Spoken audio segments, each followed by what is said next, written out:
Hello everybody, welcome to my channel. My name is Louisa. I just wanted to share today some thoughts about the shifting energies on the planet, some of the intense changes that many of us are going through, feeling, manifesting in different ways for different people. I haven't made a video for a long time because I've been really processing this myself. And then just trying to do life on top of it. It feels as if an awful lot of my energy is going into this spiritual evolution that's happening in consciousness. But it's not just spiritual, it's happening the mental level, the emotional level, the physical level, the cellular level. And so, yeah, I'm finding it quite hard to function, I guess. Like, I'm not unwell, I'm just barely able to kind of keep up with my normal life, let alone do a video on top of it. So hence my silence for a while now. But today, I don't know, it felt like so many of us are going through this. It might be worth sharing just for some reassurance. So critical turning point was March equinox. I'm now talking about 2023. So only a couple of months ago. But this video does apply to any time period where people are called to watch it, because remember that, we're living in a quantum world. More and more, we're going more and more quantum, where time doesn't really matter. Time is kind of irrelevant. So if you're tuning into this 2 years from the point of making it, that's okay. It's still relevant. It's relevant for you. Okay, so a lot of us are experiencing that dissolution of time. The normal sort of linear progression of our days, weeks, months, and years is starting to feel very surreal and very not real. I will go into plenty of... Oh, we're being joined by some beautiful brown cuckoo doves. That's a lovely omen. The dove is such a peaceful creature. I will go into many periods where I'm so deeply present with what's going on, I completely lose track of time. I mean, that used to be an occasional thing in my old life where, I would fall into some kind of meditation with some art or just having a really peak experience, wandering through a forest or something. But that's happening all the time. I'm in that deep state of presence, and as a result, it's feeling very surreal or difficult to keep track of time. And so, yeah, I feel like, again, going back to processing, if I was a computer, a lot of my hard drive is being taken up at the moment with this recalibration that's going on. And I feel quite an unconscious thing. So I might be conscious of only a tiny little bit of what's actually happening to my body. And yeah, that's kind of all I've got. So hence no videos for ages. But yeah, today I just wanted to speak because these energies since March equinox, have been so uplifting. And I began to feel it coming in around the March equinox, but it was about 5 days later that I literally woke up in a state of ecstasy, right? Bliss, at one with the universe. And I was chatting to my Arcturian guides, who I've sometimes talked about to you guys. They come through with a lot of analysis, I guess. My guides are very, they show me how things work and operate. So, and they often use metaphor because that's the language, I think, of the celestial families. We can speak telepathically with an image, and it comes also with emotion and knowledge. It's almost like a packet of information or an instant download that comes through an image. And this particular image was of my body as a vessel of space. So imagining space within my body, like the nighttime sky. And I was shown that prior to these new activations, my nighttime sky had just a few stars lit up, and the stars represented the DNA activations, the activations, the things that I can consciously bring through to this realm. All of the stuff is latent. It's sitting there, perhaps unused in our consciousness until we turn it on, until we activate it. So prior to this activation, I had only a few stars lit up, and then I was shown on that morning my body just filling with light, like stars just going boom, boom, boom, boom, boom, boom, turning on, literally. So my body was filled with starlight, and it was great that the Arcturians came through and helped me that morning, because otherwise I wouldn't have understood what happened to me for the next 2 days, which is that I was flattened by this powerful activation. I mean, I couldn't even drive. I got in my car to move it out the driveway, so my husband could leave for work, and I was backing down the driveway going, oh my God, I feel drunk. Like I can't actually be responsible for a vehicle right now.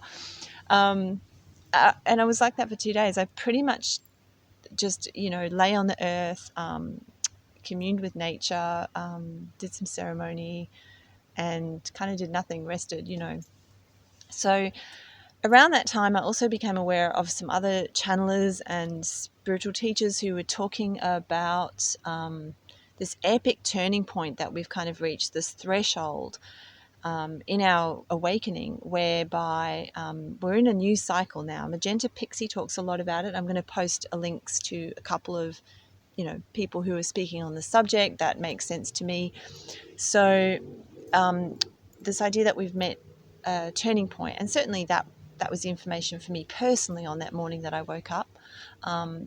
Then more information came from these other people around that there is no going back now. Like there's been, I think Magenta Pixie, her 9 that she channels, described it as crossing of the Rubicon. And this idea of there's no going back now, and that we are, those of us who are ready for this, and I have to stress that more than anything, because we're all at different places of evolution right now. It's a not just a bifurcated reality, it's a multificated reality, right? There's so many different experiences right now on earth that you can choose from, and it's that choice is partly conscious, but most of it's unconscious. Like it's your soul and your higher self, and you're driving where you're at right now. So there's no criticism or judgment or idea of I should be there but I'm not. No, wherever you are right now is absolutely perfect for you, and so you just have to work with that. I've just noticed that for a group of human beings on the planet, we are all experiencing what I'm experiencing at the same time. They call it, waves of awakening. So there's this wave, this group of people who are awakening, who have crossed the Rubicon, are not going back. We're not going back to lower frequency consciousness. And when I heard that message, I was like, well, I've heard that before. I've sometimes gone into these states of bliss and then crash, and have to sort of trudge through the trenches of what I call third dimensional energies, mundane energies, earthly energies, very heavy energies, and then I'll go back up to those states of bliss, and then I'll crash again, and it comes in waves like this. It's been very much like this. But true enough, from the equinox, last couple of months, I've just been up all the time. And when I say up, it's not like I'm not high. I'm not high the way I woke up that morning. I have had subsequent experiences of that as well. Probably about once a week I fall into that state, but most of the time it's reasonably grounded. Now, when you can ground these kinds of very high frequency energies into your body and stay grounded, that's when we begin to abide permanently in this state of consciousness, which some people are calling fifth dimensional consciousness. Don't get caught up in labels and names, because it doesn't matter what you call it. It's like the arguments about God. What do we call God? Source consciousness, prime creator, mother, father, God, all that is, the universe, the intelligent quantum field. So you just find your own language that works for you.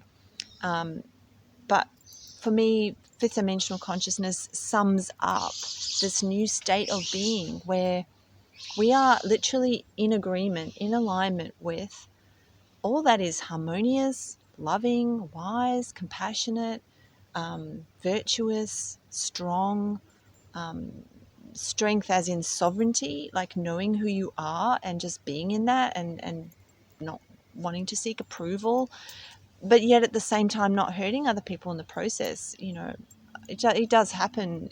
People's stuff might come up as you're being sovereign, but for the most part, it's emanating such a power that that the net effect is one of beauty that we can only barely imagine is possible on this planet. This idea of bringing heaven to earth, that is literally what's happening right now. And those of us who are in this state of consciousness, what I'm finding is that my guides are trying to teach me that I am acclimatizing to these high frequencies. And we've been acclimatizing now for years, like really ever since, well, whenever you awakened spiritually, when you started to have that, you began your training for this, right? But the frequencies began to really accelerate after 2012, which was our turning point. Some teachers are saying that we've almost been in like a we're always in a holographic simulation, I guess, but we're on like a holding pattern. When a plane needs to land at an airport, but the runway isn't clear, so it just kind of circles around, just circles around. So we're doing that at the moment collectively as humanity, because we're needing to wait for people to wake up, and we're needing to acclimatize to the frequencies before we can fully land in our new earth, our new state of being for humanity. And I don't pretend to know what's coming, and I think it's deliberate for that. I think a lot of us have psychic visions and impressions of what's coming. Certainly probably a collapse of all timelines into one singular moment where we might experience some kind of solar flash, or I don't know. But what I do know is that there are visceral, tangible changes going on that are preparing us for this if it comes. So we're like, this story has already been written, but yet it's also been written by us. At this level of consciousness, there are so many paradoxes, right? Because there's no future anyway, right? It's all collapsed into one moment. So we've already written the story, but now we're writing it in time. We are down here on earth creating this new story through our consciousness, literally through the cells of our bodies. So as we do this, we have to acclimatize, and it's a mission to do so because we are so programmed to live in density. And I guess this is my main point of the video today, is encouraging you to be really patient with yourself as you go through this process, because you have to get used to feeling blissful all the time. It sounds silly because most of us want that. We always want to be happy. That's just kind of hardwired into human beings. But when we actually get to that level of happiness, there's something in the mind and the ego which goes, this is scary. This is weird to be constantly happy no matter what's going on, to be so deeply present, to be so filled with love. That frequency is actually quite foreign, despite our conscious intentions of wanting it, because we have lived in density for so long. And I have to talk collectively here because we're all at different levels with this, but we as a collective have lived in density and darkness for so long, lower frequencies, predominantly fear-based frequencies. Yeah, always fear stories were always what we were. Depending on where you are now, I was always worrying about everything, worrying about that person thought of me, worrying about my insurance and the bills and how was I going to make money, and was I going to be healthy, and just worry, fear, always pervading everything. It's like a soup that we had to sort of live in. And for those of us that have now emerged out of that level of fear consciousness, that fear frequency, we are now having to acclimatize to a frequency where it's perpetually, blissful and wonderful, right? And that should be easy, but it isn't, because the mind is going, this is a whole new experience. Can I trust it? The body is having to integrate a lot of light, so that kind of throws the nervous system out of whack. I know for myself, sleep at the moment is really hard. I'm feeling a bit jittery, as if I've drunk a lot of coffee, but that's, not the case. And also nervous system quite raw, so finding I can easily get overstimulated just by even going to the shops or talking to too many people or doing too many things, So the choices that I'm making are to ground. That's so critical right now, to sit on the ground, to be near the trees, to be in water can be very beautiful as well. Anything in nature is going to support you. Also using sound frequencies to ground, or meditation can be great, but it can also be quite cosmic. You sort of expand your consciousness and feels like you're floating up, whereas any kind of grounding meditation, maybe like something to do with the breath or yogic practice, or barefoot lying on the ground, that kind of thing will be really beneficial. So if you're feeling a little all over the place, if you're feeling like you're going a little bit crazy, if you feel like there's being a definite shift in your headspace, but you can't quite put your finger on it, it's possible that you are, part of this first wave of higher states of consciousness, where we are literally being called to be perpetually in that, for it to be abiding state of bliss. And I think in the old paradigm, in the old timeline, in the old stories of humanity, this kind of level of consciousness was reserved for the yogis who practiced for years meditating, for just those enlightened sages, Buddha and Jesus Christ, Jeshua. Many people speak of the return of the Christ consciousness, and I just got goosebumps, because that's another way of expressing it, that the return of the Christ consciousness is each of us playing our part. It's the whole collective rising to be in the Christ frequency, which is the frequency of love and harmony and peace. So I feel called to just share a little passage from a book, which is, like, I can highly recommend if you are really resonating with this material right now, if you're feeling expanded, this one could be for you. It's called Resurrection by Paul Selig, also somebody who channels beings from higher dimensions who are helping us at this time, right? They're like parents or our future selves, assisting us to understand what's going on. We're the ground crew. We're here to do this mission. We're here to integrate this light. And these beings are supporting us to understand it, just like my Arcturian guides came along that morning and gave me some context for what's happening, because otherwise I might run off to a mental health hospital or something, But I understand it's okay. It really is okay. It's natural. It's a part of the ascension process. So there are so many amazing passages in this book, but here's just one that I thought I might speak to today. So what they say is, each of you who says yes to a level of manifestation where you are inclusive of the totality of wonder, that you are present for all that is present, will understand that you are creating opportunities for others to sing.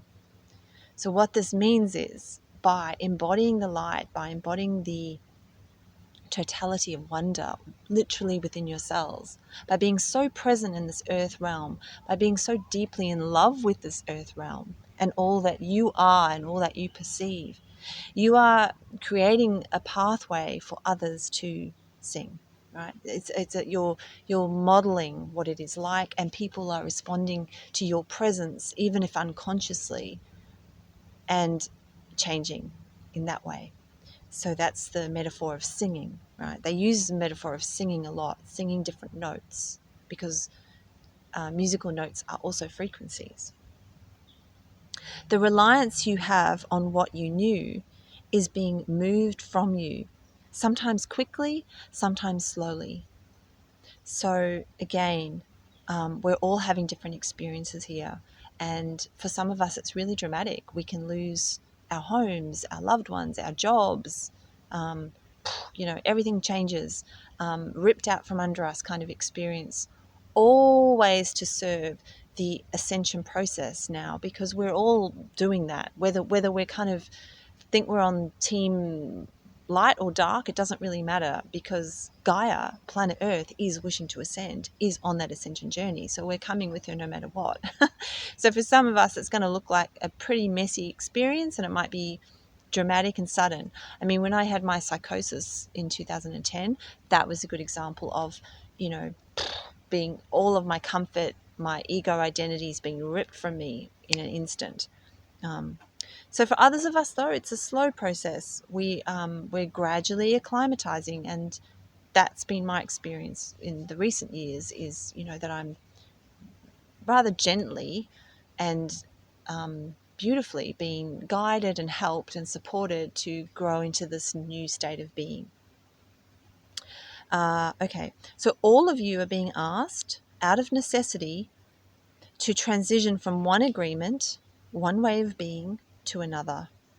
So agreements, we make agreements in this realm for reality to manifest. And we've had a collective agreement that the world will be a place of fear and density in order to learn, right? There's a purpose, a benevolent purpose for absolutely everything. So that has been our agreement for the last many thousands of years. And it's also a growth period of a planet and of the beings that inhabit that planet. It's a natural stage where, that you go through the third dimensional experience of free will, where you're disconnected, you're separated from source. See, to have true free will on a planet like this, you have to be somewhat forgetful of where you came from. Otherwise, you will only ever act in your most virtuous self, and you won't have true free will as a being, as a being that I might call Louisa, right? So Louisa has been for many years disconnected from higher self experiences and guides, so that she could figure out and just do what she wanted to do, right? And some of those decisions were very silly and not so pleasant. Others were of a high frequency, but ultimately that choice had to come from Louisa. The choice to align with highest timelines and highest spiritual potential for myself. That had to come from me, free will, and then I started to really connect with higher self. So that's the process. So I made an agreement to live in density and darkness. I'm now shifting my agreement to live in light and bliss and love consciousness. And that's what we are all doing for ourselves, right? And they say out of necessity. It's now become out of necessity because the planet is ascending. There's no going back. If we would like to go with Gaia, we must ascend. Okay. So the choices you are making to align to the higher timeline, are made not just for the self who seeks security within the new, but the supporting of others who are coming to you, regarding you as on the other side of the shore, and perhaps a beacon in the stormy seas as they travel to a new kind of safety. That's beautiful. A new kind of safety, a new way of comprehending being in the immediacy of time and not in the foretelling of it. There you go. There's the present, right? The immediacy of the time. Just being present with what is and not being so future focused. So in the immediacy of time and not in the foretelling of it, in the moment you sit in, not what will happen in 2 weeks or 2 years or 200. Yeah. Been called to come into presence, and they call this a new kind of safety, and I love that, because this is the unknown. We are experiencing the unknown. We have never done this before collectively, and certainly Louisa and whoever you are, your human self, has never done this, right, in this body. we have done it before in other lives. We are so supported by our quantum selves that are assisting us at this time. But little Louisa, as I like to call her, she'd never done it, right?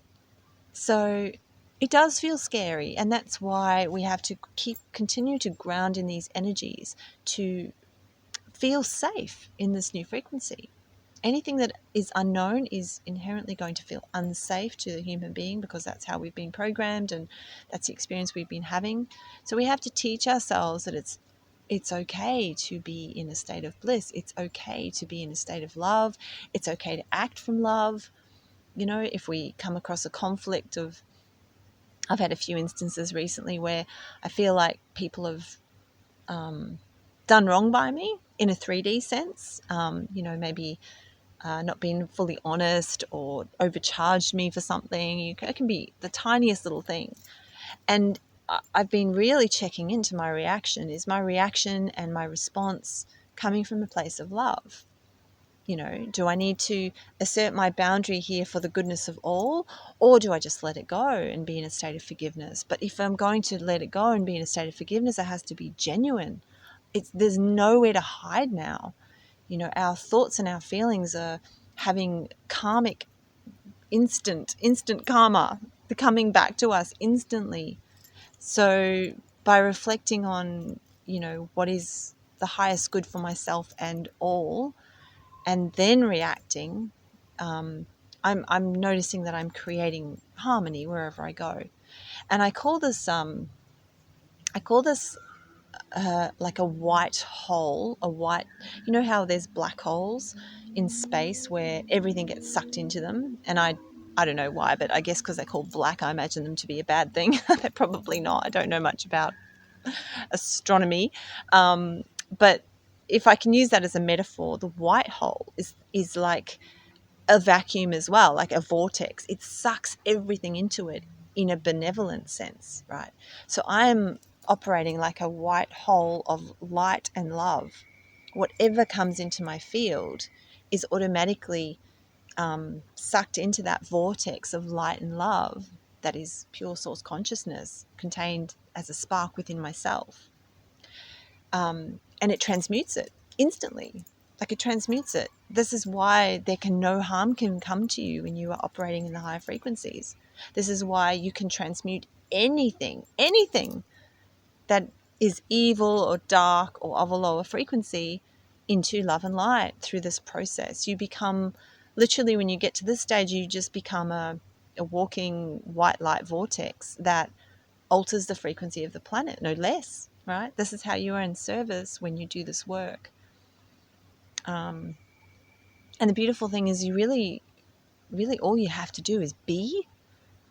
And even if that being is not happy right now, that's okay too. It's surrendering into whatever is, as the guides of Paul Selig speak about. The moment that is where your attention is required in order for you to access these higher states of consciousness, and it will just naturally happen. You don't have to seek it, I guess, like, as such. Here comes another paradox, but it's an effortless, organic, and natural process. So in that sense, you don't have to overanalyze it, overthink it. But where your ego comes in is around choice, because you have a choice whether to go to act from a place of fear or a choice whether to act from a place of love. And our egos are still interfaces. They're like an interface between our higher self consciousness and our deep, essential, natural self and the world. So that part of us also has to kind of come into harmony with this inner intention to be at one with all that is, and to live in states of abiding bliss. So I hope that made sense. I'll maybe post a few more videos. I'm not promising anything now though, because gosh, these energies are so strong, and I'm just effortlessly flowing and trying to trust whatever is coming up. And I do encourage you to do exactly the same. Trust what is coming up. Trust the process. Try to relax into this as much as possible, and just notice what's happening inside. open your heart and see what is there on a frequency level rather than through the level of the mind and the ego. Cool. All right. Well, I will check in again soon. Sending you all lots and lots and lots of love, and stay grounded and take care of yourselves. Bye.